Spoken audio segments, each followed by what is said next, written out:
Yeah, look, just before we go, I thought I'd end tonight where it all began this year.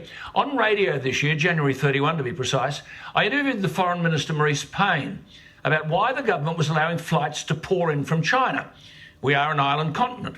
And I asked the Foreign Minister, given that every region of mainland China and has now confirmed cases, and that Russia have closed their entire 4,300 kilometre border with China, why haven't you grounded every flight from China to Australia? Marise Payne's response was, quote, "The absolutely clear medical advice is it's not recommended at this stage. The Australian Health Protection Principal Committee have repeatedly advised us that stopping all flights from China is not recommended." That was on January 31, where that morning alone, 9 flights arrived in Sydney from China. From that point on, government know-alls ruled our lives, ignoring some of the best minds in the world. If we've learnt one thing this year, it's that the medical advice has badly let our country down.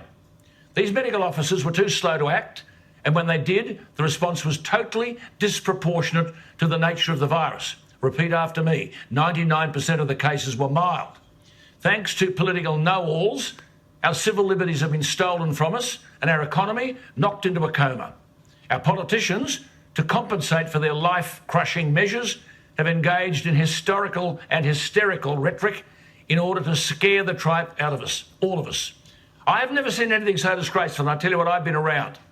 Adam Crichton and I were the only 2 people in the Australian media to argue from day one the government was engaging in massive overreach. This is not COVID-19, it's COVID-1984. Politicians have been allowed to run rogue. Chief medical officers who have zero epidemiological expertise have called the shots. Medical fair dinkum experts from all over the world, whom I cited regularly throughout the year, told us there was no scientific connection between lockdowns and the rate of infection. Politicians ignored that. 5 million Melburnians and lesser numbers across Australia had and continue to have their movements policed, living like battery hens. People have been fined, their livelihoods destroyed. The government's answer? More funding for mental illness and suicide that their decisions have induced. In other words, we know we're sending you to the brink, but here are some mental health services for you. I did not recognise my own country this year. Australians were broiling over toilet paper, harassing people for choosing not to wear a mask, dobbing in people who broke senseless COVID restrictions, police officers being heavy-handed with people going about their daily lives, pregnant women being handcuffed, other women being manhandled into paddy wagons. We have to regain our independence. Why did we allow ourselves to be bullied and misled?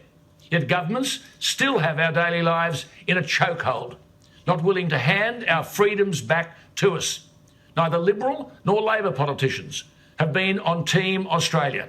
They've been on ego trips, control freaks. We must never forgive them, and we must never forget them. And we must tell our children this is not what we should expect from government. So it brings me, though, to the thought for the night. There is always redemption. George Sand, or Georges Sand, was a French novelist, but that was her pen name when women in the early 19th century felt they wouldn't be published. Her real name was exotically Amantine Lucille Aurore Dupin, but her writing name was Georges Sand. And it was she who said appropriately at this time of the year, amidst all the Christmas greetings and the readily opened and discarded presents, Georges Sand provided advice on the ultimate gift when she said, "There's only one happiness in life, to love and be loved." Have a happy Christmas. I hope there's a lot of love amongst your family and friends. Paul and I have just shared our love. He's up next. I'll see you next year. Have a wonderful Christmas and a happy New Year. And for tonight, good night.